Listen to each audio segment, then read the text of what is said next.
So many of you don't understand how the Australian sprint car scene works, and I get it. More than half of my viewers are not from Australia, and once I read some of your comments, messages, and even emails asking about it, I realized that, yeah, it is pretty confusing. But stress less, because in this video, I'm going to explain to you how the Australian sprint car scene works.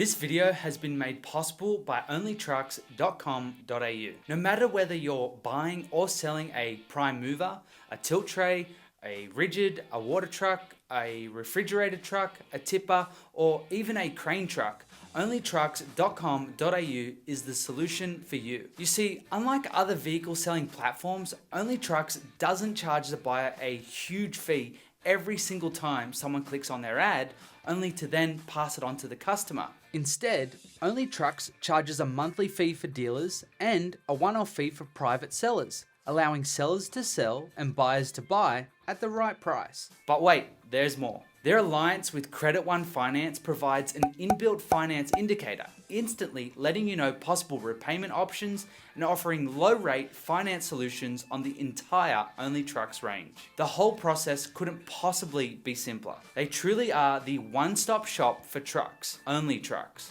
So, whether you're buying or selling a truck, the only place is our partner, onlytrucks.com.au. Let's start with some basics. First off, we seem to spell the word differently. We've made it just one word, whereas in America it is sprint car. To appeal to the American audience, I even word it separately with Sprint Car Hub. I'm not really sure it should be two words though. Let me know what you think in the comments. Now, if you live in the Northern Hemisphere, you need to understand that Australia is in the Southern Hemisphere, meaning our summer months are December, January, and February. So an American season will run from February to November, which is quite long, but a normal Australian season will run from late September to usually about April. No, we don't have snow in December, and yes, we go in the pool on Christmas Day.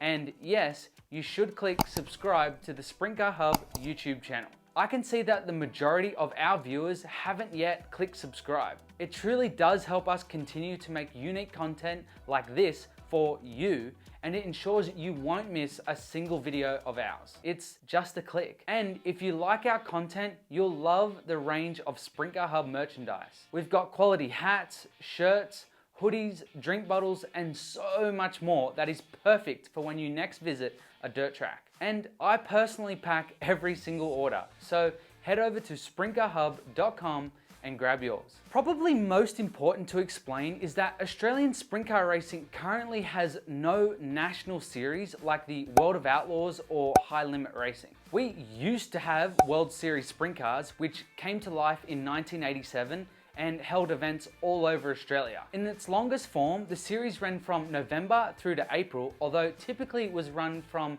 November to February. In latter years, the series condensed down to starting on Boxing Day and finishing in February with as little as 10 nights of racing. Unlike the typical 80 to 90 race schedule of the World of Outlaws, the most events that World Series sprint cars ever ran in a season was 17. The series ran under different administrations over the years before finally landing with Speedway Australia. It was put on hold during COVID, and rising costs of diesel, lack of tyre supplies, and COVID travel restrictions were used as reasons for its postponement before they ran out of excuses and just said ultimately the proposal was not backed to run World Series. Anyway, I don't want to crap on about that, and I'll tell you more about Speedway Australia later, but in a nutshell, there is no national touring series for sprint car racing in Australia. So then, what is the Australian Sprint Car Championship? Great question. The Australian Sprint Car Championship, which is commonly referred to as the title, is a one-off race held every season which crowns the Australian champion.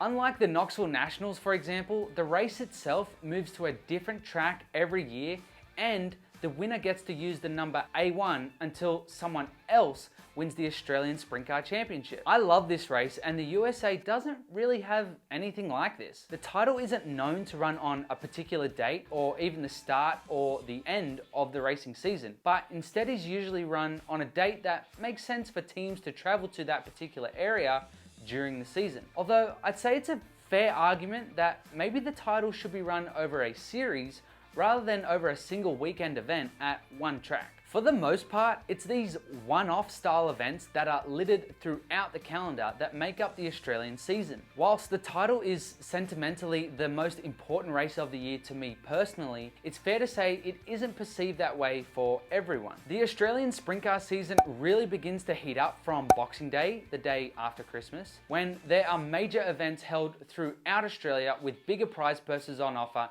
and international drivers in town. The schedule steps up another gear though come the first weekend of January, when each venue would typically host their major sprint car event of the season. Remember, for the most part, these races are not part of a series or anything, they are just standalone events. But some areas or tracks have their own series, similar to the Knoxville Raceway Track Championship that is contested at a single track. For convenience of travel, Queensland tracks like Archerfield, rest in peace, and Toowoomba would start the month off with their major shows before everyone moves south to Sydney and then down to Victoria for Avalon, Mount Gambier, which is actually in South Australia, and then Premier Speedway in Warrnambool for what most consider the biggest sprint car race of the season, the Grand Annual Sprint Car Classic. Soon after, the sport shifts its focus over to Western Australia, where tracks like the Perth Motorplex and Bunbury Speedway host their major events. As I've mentioned in previous videos, Australia has a landmass not much smaller than that of the USA.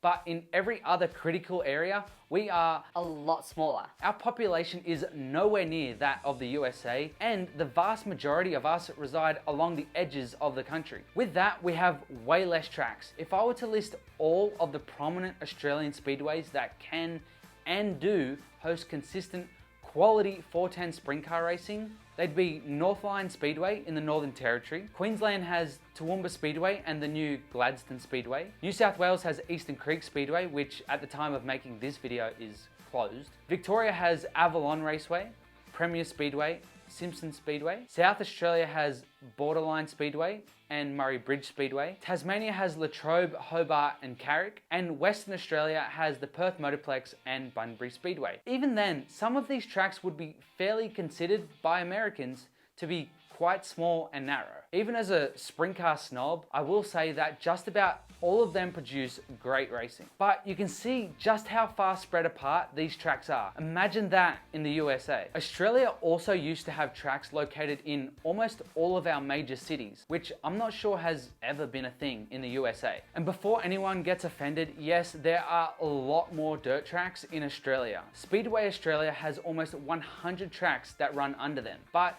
most aren't ideal for sprint cars and certainly don't consistently host sprint car events or have track championship series. So the next question is, what is Speedway Australia? Speedway Australia is the governing body of Speedway in Australia. One thing I probably should have mentioned earlier is that what Americans refer to as dirt track racing, we just call Speedway. I understand it'd be odd for Americans to call it Speedway because categories like NASCAR race on speedways, but they are paved. We don't really have paved oval racing down under, at least not anymore. What does Speedway Australia do? Basically, they issue licensing for competitors, officials, media, and cover insurance for all of them, the tracks, and more. On top of that, they set safety standards for venues, are the sport's official representatives with government, and a whole lot more. You can read way more about them on their website. It's important to note that they don't just cover sprint cars, but all categories, like midgets, which we call speed cars, late models, sedans, everything. Everything that races on dirt, pretty much. But Speedway Australia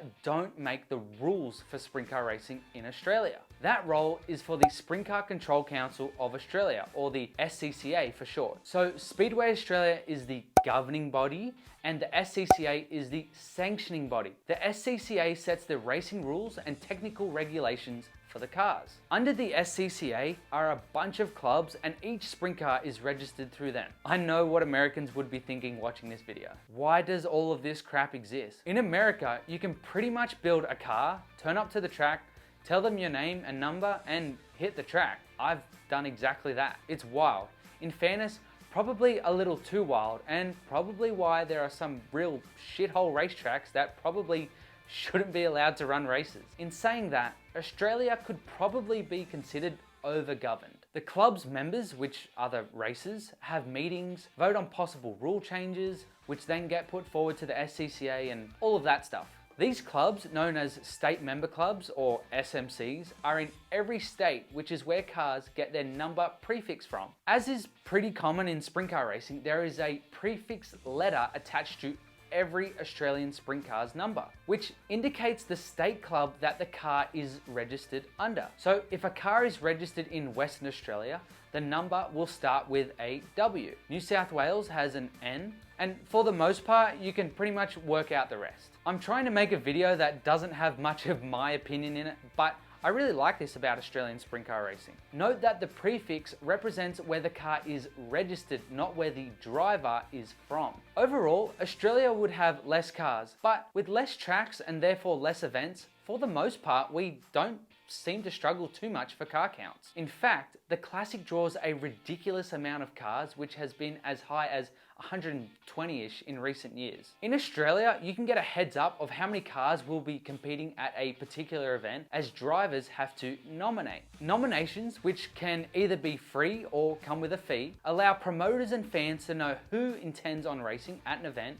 and how many cars may be there. A website like sprintcarworld.com.au usually provides the best indication, but it's not always perfect. Nominations for an event usually close within a few days prior, and a late nomination may come with some sort of penalty. There's not a lot of events that I know of in the USA that take entries prior, but again, the Knoxville Nationals and their race entry system is probably the closest thing to nominations here in Australia. We do tend to race for less prize money. Obviously, the sport in the USA is thriving at the moment with the World of Outlaws, high limit racing, and other events boasting winners checks of hundreds of thousands of dollars. In Australia, the Grand Annual Sprint Car Classic has the biggest winning prize of 40,000 Australian dollars, which currently equates to just over 26,000 US dollars. Formats for Australian sprint car racing is a difficult one to explain, with pretty much every track just doing what they like. There truly is a mix of everything. Some tracks will have hot laps and single car qualifying, others will have hot laps and grouped qualifying, or maybe even ditch hot laps altogether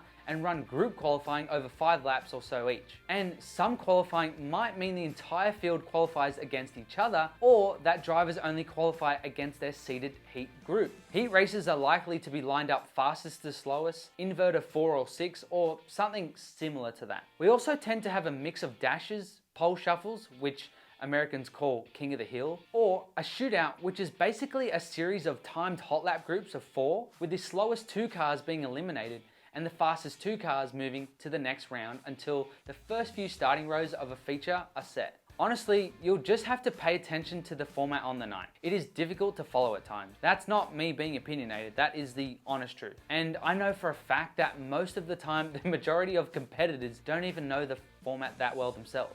Our events are also run a little differently, with promoters pushing to host many classes along with sprint cars on a single night, sometimes as many as 7, meaning the night will start quite a lot earlier than what you may see in the USA. Yes, we run late too, sometimes so late that a track's events may have to be cut short due to a curfew. I'm not sure I've ever seen a curfew at an American dirt track. Our races can also be declared, which means the chief steward or race director may decide the event has run too long due to incidents, or that the track conditions are not ideal for more laps, so the race is considered finished. I've seen restarts at American tracks be repeated up to like 6 or 7 times when there's only 2 laps left in the race. It ain't done until it's done. You most likely won't see that happen here. When it comes to racing incidents, our officials can be quite harsh in comparison to those in the USA, even to the point that a driver may be penalised or disqualified under the primary cause rule. The primary cause rule basically means that if you caused an accident, you'll be penalised. That could mean you're either demoted a couple of positions, sent to the rear, or even disqualified. There may be some aspects of Australian sprint cars that are not as favourable as those in the States, but I personally love Australian sprint car racing, probably more than in the USA. The sport has a rich history down under, and come January every year, there is an incredible vibe at every speedway. And trust me, I'm doing everything I can to make it even better. Thanks for watching, everyone.